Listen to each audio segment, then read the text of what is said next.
নমস্কার সুধী প্রিয় দর্শক, ভোরের আলো ইউটিউব নিউজ চ্যানেলে আপনাদের সবাইকে স্বাগত জানিয়ে শুরু করছি সন্ধেকালীন আপডেট। বৃষ্টি কমছে ঝাড়খণ্ডে, যে কারণে জল ছাড়া কমিয়ে দিল ডিভিসি কর্তৃপক্ষ। এদিকে আজ সকাল থেকে বেশ কিছু এলাকাতে বৃষ্টিপাত শুরু হয়েছে, ফের ঘনাচ্ছে দুর্যোগ। কি রয়েছে কলকাতা সহ দক্ষিণবঙ্গের কপালে, তাই আজকের এই ভিডিওর মাধ্যমে আপনাদের জানাবো পশ্চিমবাংলার দুই বঙ্গের পাশাপাশি ভারতবর্ষের অন্যান্য রাজ্যের আবহাওয়ার পরিস্থিতি আজ এবং আগামী কয়েকদিন কেমন থাকতে পারে। তার সঙ্গে জানাবো ডিভিসি কর্তৃপক্ষ আজ কতটা জল ছেড়েছে, আগামী দিন জল ছাড়ার সম্ভাবনা কতটা রয়েছে। সমস্ত কিছু সংক্ষিপ্তভাবে তুলে ধরব আজকের এই ভিডিওর মাধ্যমে। অবশ্যই ভিডিওর শেষ পর্যন্ত দেখার জন্য অনুরোধ করলাম। দেখে নিন আজকের লেটেস্ট আপডেটে কি জানিয়েছে আবহাওয়া দপ্তর। ফের ঘনাচ্ছে দুর্যোগ। আজ সোমবার সকাল থেকেই অঝোরি বৃষ্টিতে ভেজেছে কলকাতা সহ দক্ষিণবঙ্গের বিভিন্ন প্রান্ত। হাওয়া অফিসের পূর্বাভাস অনুযায়ী আগামীকাল মঙ্গলবার থেকে ফের বাড়বে বৃষ্টির পরিমাণ। এদিকে উত্তরবঙ্গেও ভারী বৃষ্টির সতর্কতা জারি করেছে আবহাওয়া দপ্তর। আলিপুর আবহাওয়া দপ্তরের পূর্বাভাস অনুযায়ী আজ দক্ষিণবঙ্গের জেলাগুলিতে হালকা থেকে মাঝারি বৃষ্টিপাত চলবে। বজ্র বিদ্যুৎ সহ বৃষ্টির সম্ভাবনা সবচেয়ে বেশি রয়েছে উত্তর 24 পরগনা, পূর্ব ও পশ্চিম বর্ধমান, বীরভূম এবং মুর্শিদাবাদ জেলায়। আগামীকাল মঙ্গলবার ফের ভারী বৃষ্টির সতর্কতা জারি করছে আবহাওয়া অফিস। ওই দিন ভারী বৃষ্টিতে ভিজতে পারে পুরুলিয়া, পশ্চিম বর্ধমান, বীরভূম এবং মুর্শিদাবাদ জেলা। দক্ষিণবঙ্গের বাকি জেলায় বজ্র বিদ্যুৎ সহ বিক্ষিপ্ত বৃষ্টির সম্ভাবনা রয়েছে। তবে আগামী বুধবার ভারী বৃষ্টি হতে পারে বাঁকুড়া, পুরুলিয়া এবং পশ্চিম বর্ধমানে। অন্যান্য জেলায় বজ্র বিদ্যুৎ সহ হালকা থেকে মাঝারি বৃষ্টিপাতের সম্ভাবনার কথাও বলা হয়েছে। কলকাতায় দিনভর মেঘলা আকাশ সকাল থেকে লক্ষ্য করা গেছে। মাঝে মধ্যে বিক্ষিপ্ত বৃষ্টিপাত হয়েছে পূর্ব মেদিনীপুর সহ উপকূলবর্তী জেলাগুলিতে। বজ্র বিদ্যুৎ সহ হালকা থেকে মাঝারি বৃষ্টির সম্ভাবনা রয়েছে বিকেলের পর রাতের দিকেও। তবে বাতাসে জলীয় বাষ্প বেশি থাকায় আর্দ্রতাজনিত অস্বস্তিও বজায় রয়েছে। আজ সর্বনিম্ন তাপমাত্রা ছিল 26.9 ডিগ্রি সেলসিয়াস সকালে। আজ সর্বোচ্চ তাপমাত্রা 31 ডিগ্রি সেলসিয়াসের আশেপাশে থাকতে পারে বলে জানানো হয়েছে। বাতাসে জলীয় বাষ্পের পরিমাণ 80 থেকে 95% বলে জানিয়েছে আলিপুর আবহাওয়া দপ্তর। এদিকে ভারী বৃষ্টি থেকে আপাতত রেহাই নেই উত্তরবঙ্গেও। আজ সোমবার অতি ভারী বৃষ্টির সতর্কতা জারি হয়েছে দার্জিলিং, কালিম্পং, কুচবিহার, জলপাইগুড়ি এবং আলিপুরদুয়ারে। মালদহ ও দিনাজপুরে বজ্র বিদ্যুৎ সহ মাঝারি বৃষ্টির পূর্বাভাস জারি করা হয়েছে। মঙ্গলবার উত্তরবঙ্গে প্রবল বৃষ্টি হতে পারে, কমলা সতর্কতা জারি করা হয়েছে দার্জিলিং, কালিম্পং, আলিপুরদুয়ার, কুচবিহার ও জলপাইগুড়িতে। বজ্র বিদ্যুৎ সহ বৃষ্টি হতে পারে মালদহ, উত্তর ও দক্ষিণ দিনাজপুর। বুধবার ভারী বৃষ্টির পূর্বাভাস দার্জিলিং, কালিম্পং, আলিপুরদুয়ার এবং জলপাইগুড়িতে। বৃহস্পতিবার আলিপুরদুয়ার এবং কুচবিহারে ভারী বৃষ্টি হতে পারে, তবে অযথা আতঙ্কিত না হওয়ার পরামর্শ দেওয়া হয়েছে প্রশাসনের পক্ষ থেকে। এদিকে ডিভিসি জল ছাড়ার পরিমাণ বৃদ্ধি করায় বাংলায় বন্যা পরিস্থিতি তৈরি হওয়ার আশঙ্কা করা হয়েছিল। ঝাড়খণ্ড থেকে ছাড়া জলের বিষয়ে মমতা বন্দ্যোপাধ্যায় গতকাল রবিবার কথা বলেছিলেন হেমন্ত সোরেনের সঙ্গে।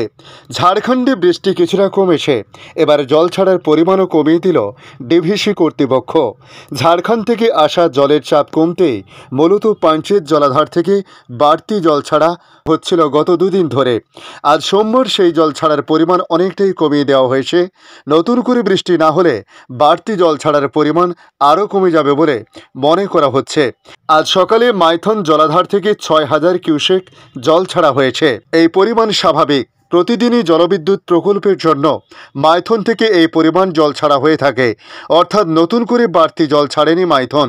পঞ্চায়েত জলাধার থেকে বাড়তি কিছুটা জল ছাড়া হয়েছে সোমবার, সেই পরিমাণ 43,000 কিউসেক, অর্থাৎ দুই জলাধার থেকে মোট 49,000 কিউসেক জল ছাড়া হয়েছে। সোমবার সকালে অর্থাৎ আজ সকাল 9:30 পর্যন্ত এই জল জমা হয় দুর্গাপুর ব্যারেজে। ডিভিসি সূত্রে খবর, আজ সকালে দুর্গাপুর ব্যারেজ থেকে 1,15,000 15,000 কিউসেক জল ছাড়ার প্রক্রিয়া শুরু হয়েছে, যা গতকাল রবিবারের চেয়ে বেশ কিছুটা কম। ঝাড়খণ্ডের তেনুঘাট জলাধার থেকে রবিবার বাড়তি জল ছাড়া হয়েছিল। সেই জলের কারণে পঞ্চায়েত জলাধারের উপর চাপ পড়ে। পঞ্চায়েত থেকে রবিবার অনেক বেশি জল ছাড়তে হয়েছিল। দুর্গাপুর ব্যারেজেও তার প্রভাব পড়ে। তবে ঝাড়খণ্ডে এখন বৃষ্টি কিছুটা কমেছে, তাই আজ তেনুঘাট থেকে জল ছাড়ার পরিমাণও কমেছে। উল্লেখ্য, ডিভিসি জল ছাড়ার পরিমাণ বৃদ্ধি করায় বাংলায় বন্যা পরিস্থিতি তৈরি হওয়ার আশঙ্কা করা হয়েছিল। নবান্ন এই সিদ্ধান্তে অসন্তোষ প্রকাশ করেছিল। অভিযোগ ছিল বাংলার সরকারের সঙ্গে আলোচনা না করে একতরফাভাবে জল ছাড়ার সিদ্ধান্ত নিচ্ছে ডিভিসি, যা বাংলার পক্ষে বিপজ্জনক হতে পারে। এরপর রবিবার এক্স হ্যান্ডেলে মমতা বন্দ্যোপাধ্যায় জানান, ঝাড়খণ্ডের মুখ্যমন্ত্রী হেমন্ত সোরেনের সঙ্গে কথা বলেছেন। ঝাড়খণ্ড থেকে জল ছাড়ার বিষয়টি বিবেচনা করতে তাকে অনুরোধও করেন মমতা। পাশাপাশি বৃষ্টিও আগের চেয়ে কমেছে, তাই আজ জল ছাড়ার পরিমাণ অনেকটা কমে গেছে।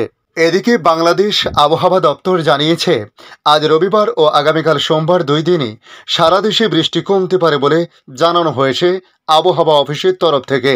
সেই সঙ্গে দেশে কোথাও কোথাও মাঝারি ধরনের ভারী থেকে অতি ভারী বর্ষণ হতে পারে বলে জানিয়েছে সংস্থাটি।